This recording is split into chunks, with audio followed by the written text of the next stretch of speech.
Former FBI Director Andrew McCabe comes out and says that the 25th Amendment was considered against President Trump. The media struggled to exonerate Ilhan Omar of anti-Semitism, and we talk about the one-year anniversary of Parkland. I'm Ben Shapiro. This is The Ben Shapiro Show.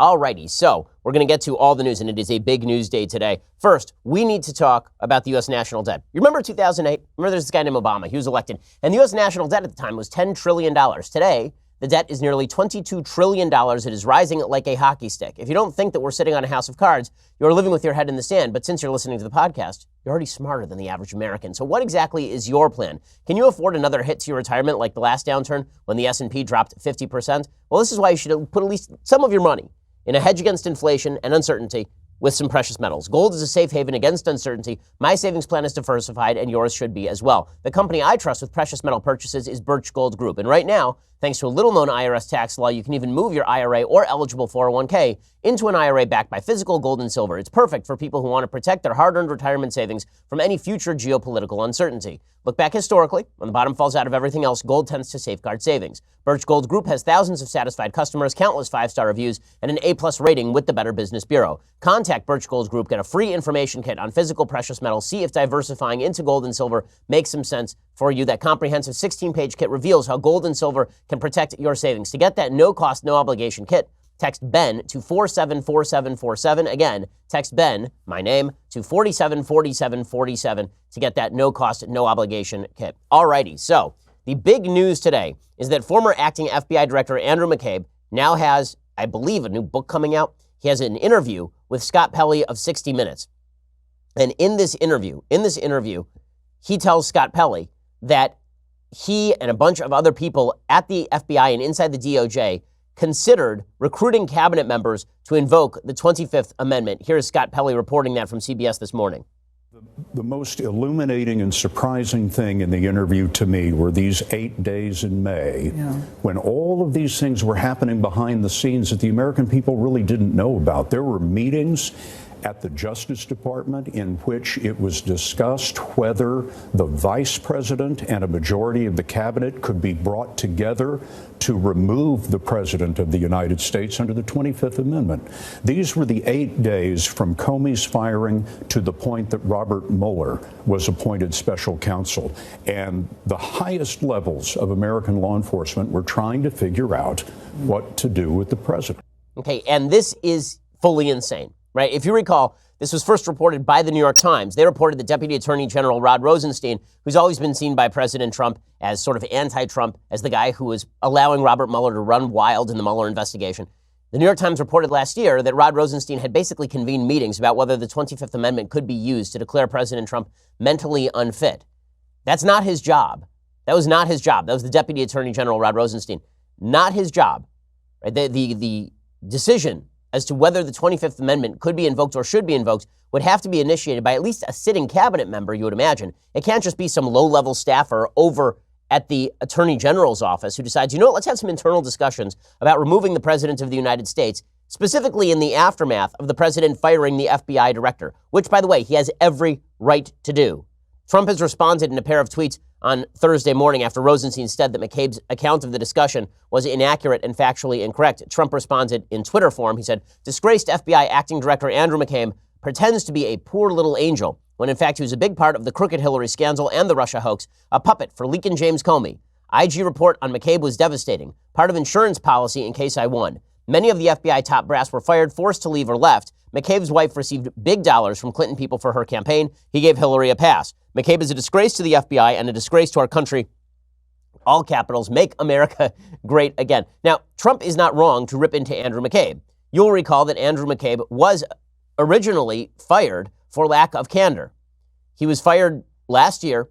He had denied any wrongdoing, and he claimed after he was fired that he was innocent, and he justified his leak by claiming that James Comey knew about it. He had leaked to the media that there were developments in the Hillary Clinton case. He had leaked that to the Wall Street Journal, and then he had lied about it internally. Katie Pavlich has a piece over at The Hill about this a few months back. She says that McCabe hired a K Street lobbying firm to set up a legal fund where he raised $500,000 from sympathetic leftists who viewed his firing as unjust, even cruel, since it happened just 2 days before his retirement. You remember he was stripped of his retirement because of the firing. The truth is, McCabe's lying was worse than previously imagined and cited for his firing. Speculation about his lack of candor was overwhelmingly confirmed by a long-awaited Office of the Inspector General report late last week, which showed that McCabe's behavior was not only dishonest, but that he lied multiple times under oath to OIG investigators and FBI agents. OIG investigators concluded his repeated lying was calculated and beneficial to him, not the Bureau or the agents who work inside of it.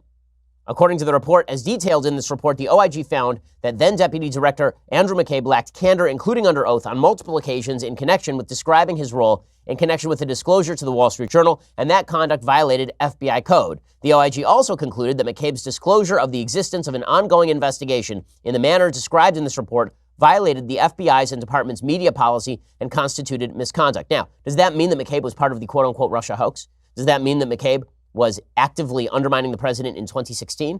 It doesn't mean that, because if you recall, the reason that he was fired was because he leaked information about Hillary Clinton to the Wall Street Journal. Nonetheless, McCabe has some honesty problems, obviously, and him suggesting that inside the DOJ there were actual meetings about getting rid of President Trump is pretty insane stuff. According to the New York Times, they reported last year that Rod Rosenstein, who is currently the acting attorney general, had suggested, or he's the deputy attorney general, he suggested that he secretly record President Trump in the White House, which is pretty insane. Rosenstein disputed the account. A Justice Department official said he made the remarks sarcastically. The accounts tended to back up Rosenstein's account, but McCabe told Pelley that Rosenstein's offer to wear a wire was made more than once, and that he ultimately took it to the lawyers at the FBI to discuss. McCabe, who was named acting director of the Bureau after Comey's firing, launched obstruction of justice and counterintelligence investigations into whether Trump obstructed justice by firing Comey. Now, that's the part where McCabe becomes part of the quote-unquote deep state. Launching investigations that are entirely baseless or based on speculation just because you don't like that your boss got fired, that is not justifiable. There was no evidence at the time that obstruction of justice was what had caused President Trump to fire James Comey. President Trump said pretty openly the reason that he fired James Comey is because Comey wouldn't just say that he wasn't under investigation at the time. And yet McCabe launched these obstruction of justice and counterintelligence investigations into Trump. That looks pretty damning. It looks pretty damning. McCabe says, I was very concerned that I was able to put the Russia case on absolutely solid grounds in indelible fashion, that were I removed quickly or reassigned or fired, that the case could not be closed or vanish in the night without a trace. Now, again, that is not his job. The FBI is still a part of the executive branch. The President of the United States still has unitary power over that executive branch. If the president were to step in and actively stop an investigation, then presumably that would be obstruction of justice. You'd have whistleblowers and the president would be in danger of impeachment. But that is not what happened here. And McCabe saying that he was setting in process a bunch of investigations specifically with an eye toward the possibility that Trump was some sort of foreign agent is pretty crazy stuff. In an excerpt of the book published Thursday in The Atlantic, because he has a new book coming out, which is why he's doing all of this, McCabe describes a phone call he received from Trump on his first full day on the job as acting director of the FBI. According to McCabe, Trump told him he had hundreds of messages from FBI people saying how happy they are that I fired Comey. You know, boy, it's incredible. It's such a great thing. People are really happy about the fact the director's gone. It's just remarkable what people are saying, Trump said, according to McCabe. Have you seen that? Are you seeing that too?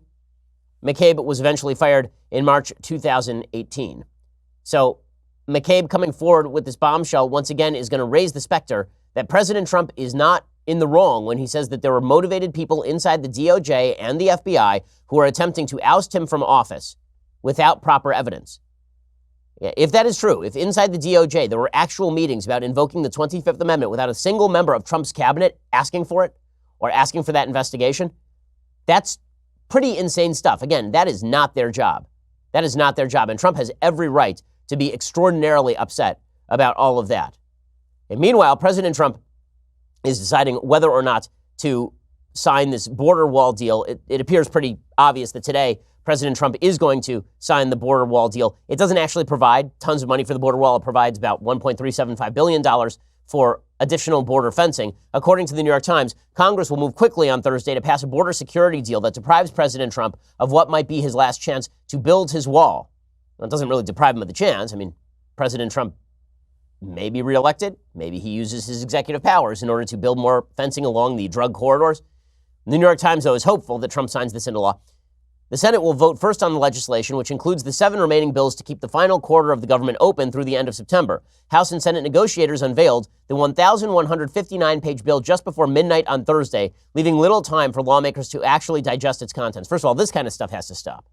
This is just not the way government was ever supposed to work, that negotiators were supposed to dump 1,200-page bills in front of the people voting on it the night before. Number one, no bill should be this long. Every bill should be about 3 pages long in English that people can understand with a legislative synopsis. It should be posted 24 hours at least before voting, and we should have a chance and an opportunity to peruse the actual bill. Dropping 1,200-page omnibus packages is just a way for legislators to escape responsibility for their culpability in writing garbage bills that are just crap sandwiches. Passage is expected tonight when the House takes it up. Senator Charles Grassley, Republican of Iowa, and the President pro tem of the Senate began Thursday's session by praying that President Trump will sign the bill. Senator Mitch McConnell of Kentucky, the majority leader, said the agreement is something both sides should view as an important step. Passing the bill, McConnell said in remarks on the Senate floor, will provide the certainty of a fully functioning federal government. Bottom line is that nobody has the taste for another government shutdown at this point, which is why President Trump is likely to sign this into law. The final result, not a lot of wall gets built. Ann Coulter hardest hit. And President Trump, I guess, gets the political victory of being able to point to the Democrats and say these folks don't care about border security going into 2020. The border security compromise, which is tucked into the $49 billion portion of the bill that funds the Department of Homeland Security, represents the most stinging legislative defeat of Mr. Trump's presidency, according to the New York Times. It provides $1.375 billion for 55 miles of steel post fencing, a pale comparison to the $5.7 billion request for more than 200 miles of steel or concrete wall the president wanted. This is actually less in mileage and money than what was included in the deal the president rejected in December. But the money allocated for fencing and immigration detention was more than what the left flank of the Democratic Party had wanted, because they wanted to actually abolish immigration and customs enforcement. So is it a good deal? No, it's a garbage deal. Is Trump going to sign it? Probably. Will he try to find another way to build some of this border fencing? I'm sure that he will. It is a sign of bad negotiation by the president. At the very least, it's a sign of bad negotiation. So there are two takeaways. The president is not the great negotiator he claims to be when it comes to negotiating with Democrats. This is the second time he has caved to Democrats. You'll recall a couple of years ago, he went around Paul Ryan and Mitch McConnell and just signed a deal straight with the Democrats, giving them everything they wanted on the budget. He's not a great negotiator. Okay, just end of story. The president is not. Number two, it demonstrates once again, Democrats do not care very much about border security, and they are willing to allow the border to remain a thoroughfare for drugs and gangs and illegal immigration if it means dealing President Trump a political blow. Okay, in just a second, I want to get to the anti-Semitism controversy that continues on the Democratic side of the aisle. First, let's talk about you getting a suit that fits you better. I know, you think you can go down and pick up a suit at a department store from the rack and it looks good. It doesn't. It looks like you're wearing a tarp. Instead, you should go over to Indochino. Indochino is the world's most exciting made-to-measure menswear company. They make suits and shirts to your exact measurements for an unparalleled fit and comfort. You want to feel like James Bond? Go to an Indochino store. They let you pick all of your customizations. They measure you out for a suit that is custom tailored to you. If you're getting married, they have tons of options for people looking to outfit their wedding party. Guys love the wide selection of high-quality fabrics and colors to choose from. Not to mention, you can personalize the details, including lapel, lining, pockets, buttons. You can write your own monogram. Here's how it works. You visit a stylist at their showroom. They will take your measurements personally, or you can measure yourself at home and shop online at Indochino.com. Get all of those personalizations, and then you just wait, and the suit arrives, and it is ready to wear. It fits you great. This week, my listeners can get any premium Indochino suit for just $359 at Indochino.com when you enter promo code Shapiro at checkout. That is 50% off the regular price for a made-to-measure premium suit, plus shipping is free. Indochino.com, promo code Shapiro for any premium suit for just $359 and free shipping. It's an incredible deal for a premium made-to-measure suit. Once you go custom, you're not going to want to go back. Check out Indochino.com. Use that promo code Shapiro to let them know that we sent you and to get that special deal, $359 for a suit. All right, so the president, if he signs this, will be dealing a blow to his own border agenda. There's just no way around that.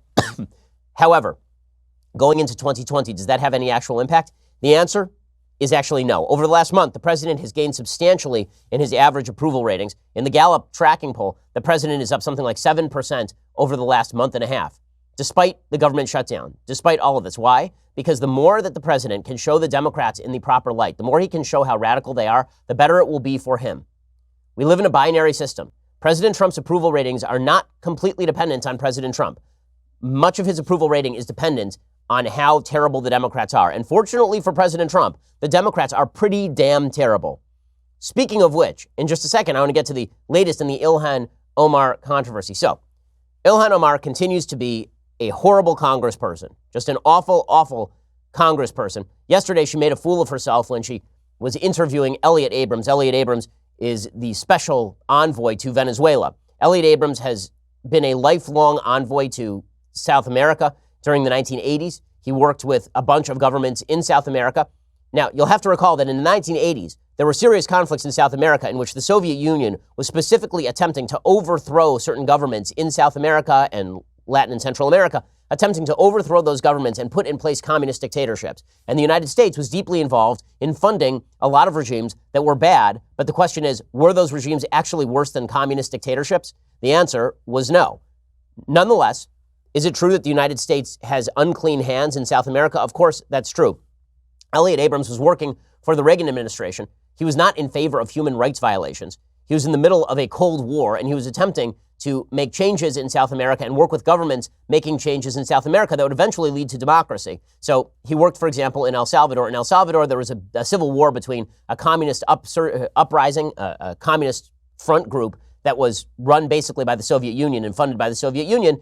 The United States backed the El Salvadorian government, which was a dictatorship. In 1984, there was an election in El Salvador, and that began the process of transition away from military dictatorship and toward a democracy that did not violate human rights in the same way. During that same period, the United States took in hundreds of thousands of Salvadorian refugees. So it is simply not true that the Reagan administration, the Clinton administration, they turned a blind eye to all of the human rights violations in El Salvador.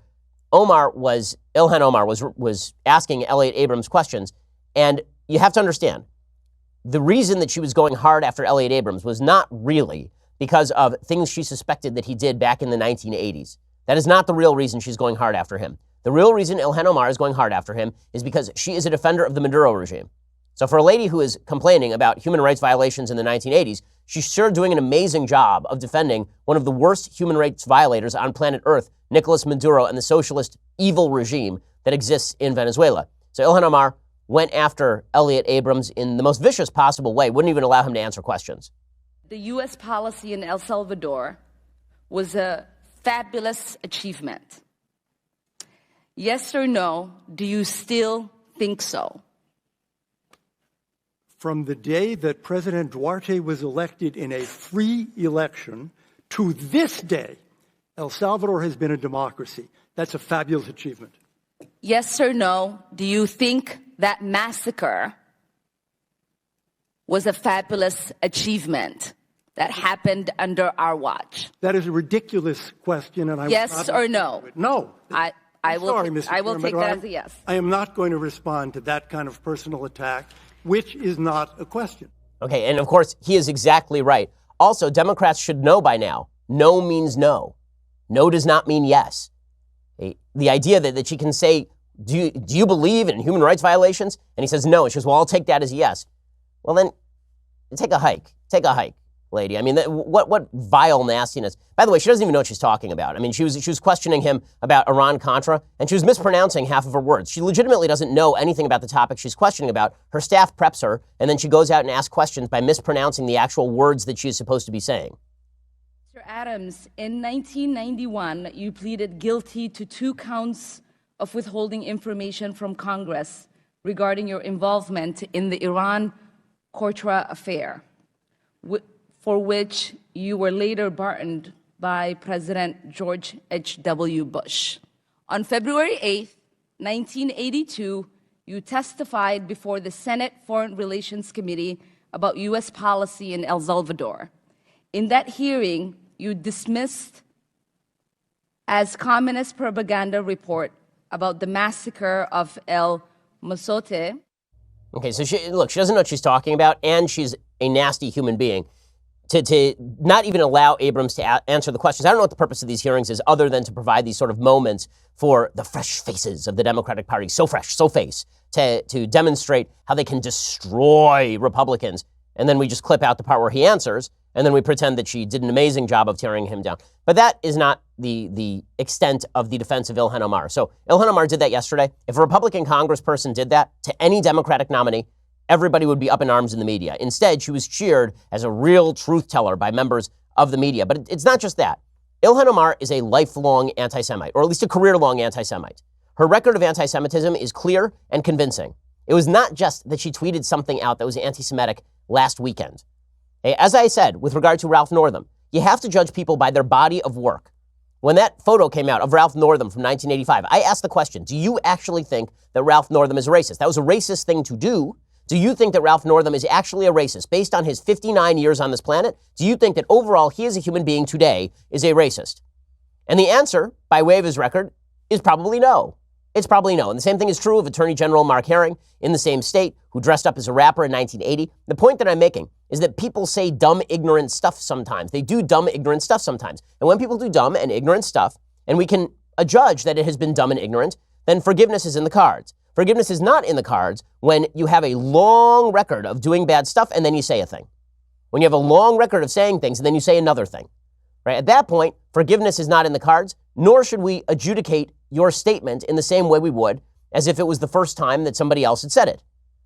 Ilhan Omar has a long record of this sort of garbage. We'll go through that record briefly. Ilhan Omar, she tweeted out, let's start with her Israel has hypnotized the world tweet. So she started out in 2012 and she tweeted, quote, Israel has hypnotized the world. May Allah awaken the people and help them to see the evil doings of Israel. Hashtag Gaza, hashtag Palestine, hashtag Israel. And then she still says, like today, that Israel does not have a right to exist, right? That's a thing that she still says, like today. Okay, so that was 2012. Nothing has changed. Nothing has changed. In the last month, she said Israel has no right to exist as a Jewish state. I'll show you that clip in just a second. So nothing has changed. There's a long record here, and I'll explain why this matters in just a second. First, let's talk about the safety and security of your home. Ring's mission is to make neighborhoods safer. You might already know about their smart video doorbells and cameras that protect millions of people everywhere. Ring helps you stay connected to your home anywhere in the world. So if there's a package delivery or a surprise visitor, you will get an alert and be able to see, hear, and speak to them all from your phone. That is thanks to HD video and two-way audio features on Ring devices. My family has a Ring device on our outer fence. It is spectacularly useful. We can tell who is showing up. If I'm away from home, I can answer the doorbell so people don't know whether I'm home or not. As a listener, you have a special offer on a Ring starter kit available right now with a Ring video doorbell and a motion-activated floodlight cam. The starter kit has everything you need to start building a ring of security around your home. This stuff is really necessary.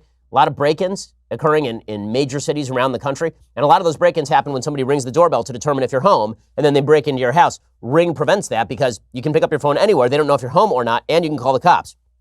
Just go to ring.com/Ben. That is ring.com/Ben. Ring.com/Ben, and that helps you get that special offer on a Ring starter kit available right now. Ring.com/Ben. Make your home and your neighborhood safer by extension. Okay, before I get to the rest of Ilhan Omar and her long record of anti-Semitism, I've been getting emails from people asking me to define anti-Semitism. Okay, so, because people are doing this routine on the left where they say being anti-Israel doesn't mean that you're anti-Semitic. Opposing certain actions that Israel takes does not mean that you're anti-Semitic, obviously. Opposing actions taken by the Israeli government or perspectives of the Israeli government on particular issues does not mean that you are anti-Semitic. I'm not anti-American, and I oppose some of the policies of every administration. I'm not anti-Israel, obviously, and I oppose many policies of the Israeli government. Most obviously, the 2005 pullout from the Gaza Strip that turned over the entire place to the terrorist group Hamas. Okay, that's not anti-Semitic. What is anti-Semitic is believing, one, that Israel does not have a right to exist. Two, treating Israel in a way that you would never treat any other state. So holding them to a standard you would hold no other state. And three, suggesting that Jews everywhere are responsible for the specific actions of Israel and punishing Jews as a collective for the actions of the Israeli government. So you see this in Europe a lot. Every time Israel's in a war, people try to burn down synagogues. That's obviously anti-Semitism. It is also anti-Semitic to buy into giant anti-Jewish conspiracy theories. The idea that the Jews are manipulating world events as a collective. We get together at our synagogues and we control the weather and the financial system and the media. That's anti-Semitic conspiracy theory nonsense.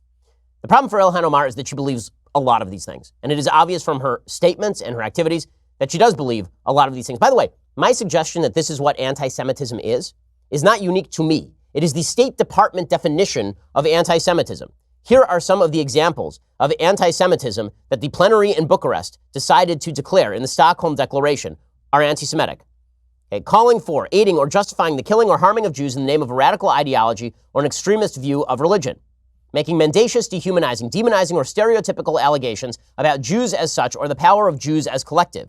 such as, especially but not exclusively, the myth about a world Jewish conspiracy or of Jews controlling the media, economy, government, or other societal institutions. Accusing Jews as a people of being responsible for real or imagined wrongdoing committed by a single Jewish person or group, or even for acts committed by non-Jews. Accusing the Jews as a people or Israel as a state of inventing or exaggerating the Holocaust. Accusing Jewish citizens of being more loyal to Israel, this is the dual loyalty canard that is engaged in openly by Rashida Tlaib, or the alleged priorities of Jews worldwide than to the interests of their own nations. Denying the Jewish people their right to self-determination, for example, by claiming that the existence of the state of Israel is a racist endeavor. Okay, that is definitional anti-Semitism according to the State Department. Here's Ilhan Omar doing exactly that in the last month. When I see Israel institute law that recognizes it as a Jewish state and does not recognize the other religions that are living in it, and we still uphold it as a democracy in the Middle East, I almost chuckle, because I know that if we see that in any other society, we would criticize it, we would call it out. We do that to Iran, we do that to any other place that sort of upholds its religion. Okay, she's just lying now. She's lying openly. Muslims have more rights in Israel than they do in any Muslim state anywhere in the Middle East. Islam is a religion that is protected by Israeli law. Mosques are protected by Israeli law. The Islamic Waqf controls the holiest site in Judaism, the Temple Mount itself. She's just full of it, right? And her suggestion that Israel cannot exist as a Jewish state is an anti-Semitic canard, and fully in keeping with everything that she has said in the past. Drawing comparisons of contemporary Israeli policy to that of the Nazis, another State Department recognized version of anti-Semitism. Using symbols and images associated with classical anti-Semitism, claims of Jews killing Jesus, of the blood libel to characterize Israel or Israelis. Right? Bottom line is this. If we're going to analyze anti-Semitism, and I've done this before on the program, it seems to me that in the modern world there are three types of anti-Semitism. One is old school religious anti-Semitism, the belief that Judaism is a gutter religion in the view of Louis Farrakhan. That is sort of classical anti-Semitism, that Judaism is inherently evil and terrible and wrong, and therefore it must be wiped out, right? That is classical anti-Semitism. You can say religious anti-Semitism. Then there is racial anti-Semitism, the idea that the Jews as a race are nefarious, evil, attempting to undermine society, right? That is the second type of anti-Semitism. You see that mostly associated with sort of alt-right Nazi-esque groups. The idea that the Jews are a separate group of people genetically, and therefore they have an agenda all their own. And then there's the left-wing version of anti-Semitism, and that is that the world is made up of people who are more privileged and less privileged. Jews are more privileged. Therefore, the Jews are engaging in activity to keep their privilege to themselves. And that crosses over a lot with intersectional theory. So people wonder how it is that the far left, which doesn't share a lot of priorities with radical Islam, seems to share priorities when it comes to Israel and anti-Semitism. And the answer is because there's a lot of crossover. Radical Islam says religiously Jews are evil, and also they cross over into Nazi-esque territory with the Jews are the sons of pigs and monkeys. Israel is a gutter state. Israel shouldn't exist. And then you have the far left, which says that Israel obviously is a victimizing, exploiting state and uses its world power in order to hypnotize the world, right? There's a lot of crossover between these two things. So, is Ilhan Omar anti-Semitic? Yes, she's anti-Semitic. She's been anti-Semitic for years. There is nothing new here. There were those of us who were calling it out for legitimately months before she was elected, as soon as she started making the national stage. I mean, this is a woman who appeared on a show with a guy who suggested that Israel was the Jewish ISIS. And she joked on that show about people in the United States, taking too seriously and being too afraid of Al-Qaeda and Hezbollah. This is back from 2013. I remember when I was in college, I took a terrorism class, and is that a such thing? Yeah, there was. So there is a lab for that? There was a class that you. Do you go to a lab? No, go out a field trip. We learned the ideology of. I'm glad you do that. And so it was the thing that was interesting in the class was every time the professor said Al-Qaeda, he sort of like his shoulders went up, and yeah, he's in command here. Al-Qaeda, Hezbollah. He's an expert. Okay, so yeah, we can laugh about Al-Qaeda, we can laugh about Hezbollah. She suggested at the time, by the way, that it's American action in the Middle East that causes terrorism in the Middle East, which is, of course, a trope that is used by radical Islamists all over the world. So there's nothing new under the sun. There's a reason Ilhan Omar celebrated with Linda Sarsour during the Women's March. There's a reason that she interviewed with that same guy, that same anti-Semite that she was talking to right there. She interviewed with that guy again in January 2017. There's a reason that in less than 2 weeks, she's supposed to speak at an event next to an open anti-Semitic pro-terror leader. But we're supposed to pretend that she's not an anti-Semite. The reason that this is relevant, I will explain in just 1 second. The reason I'm laying all of this out, I'll explain.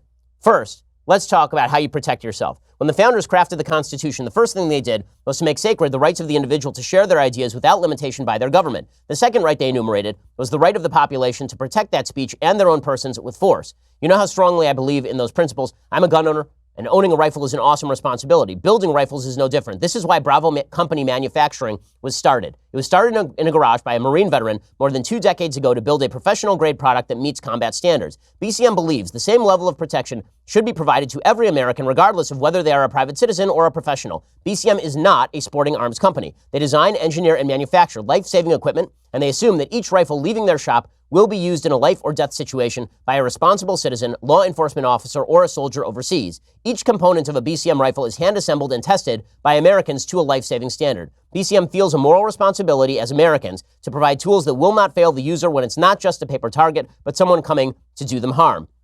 To learn more about Bravo Company Manufacturing, head on over to BravoCompanyMFG.com, where you can discover more about their products, special offers, and upcoming news. That is BravoCompanyMFG.com. If you need more convincing, check them out at YouTube.com/BravoCompanyUSA. Great company, wonderful people, and their product is awesome. BravoCompanyMFG.com. Go check it out right now. All right, in a second, I'm going to get to why it is important to lay out Ilhan Omar's entire history, because doing so completely deflates the media's attempts to defend her and the Democrats' attempts to defend her. I'll explain it in just 1 second, but first you're going to have to go and subscribe over at dailywire.com. For $9.99 a month, you can get a subscription to Daily Wire. When you do, you get the rest of this show live. You get 2 additional hours every day of this show every afternoon. And you can ask me questions during our radio breaks. So as you know, those last 2 hours are part of a 3-hour packaged syndicated show that goes out to hundreds of stations all around the country. But you can only listen to old episodes if you're a subscriber at Daily Wire. You missed the show? Well, now you can listen to it. Commercial free, by the way. You go over at Daily Wire and check that out. For $99 a year, you get all that stuff. You get to be part of the Daily Wire backstage, ask me questions. When I do the radio show during the breaks, I answer questions sometimes. You get to do all those things and get this, the very greatest in beverage vessels, leftist tears, hot or cold tumbler for $99 a year. So that's a solid deal. Go check it out right now. Subscribe over at YouTube and iTunes as well. Make sure that you do so that you get our Sunday special. When you subscribe to the Daily Wire, you actually get the Sunday special on Saturday, so you can actually watch stuff early, which is pretty awesome. So you won't have to even spend one day without me. I know. What a dream. What a dream. You get all those things when you subscribe. Go check it out right now. We are the largest, fastest growing conservative podcast and radio show in the nation.